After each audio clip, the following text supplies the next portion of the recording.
Press missing tone. So, part 2. Ito na yung dalawang.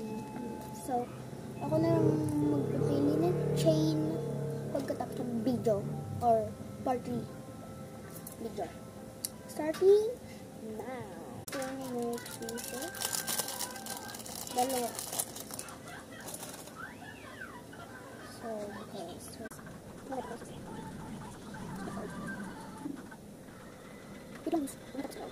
part. The best part ever. Hindi ko nakita yung dito. So,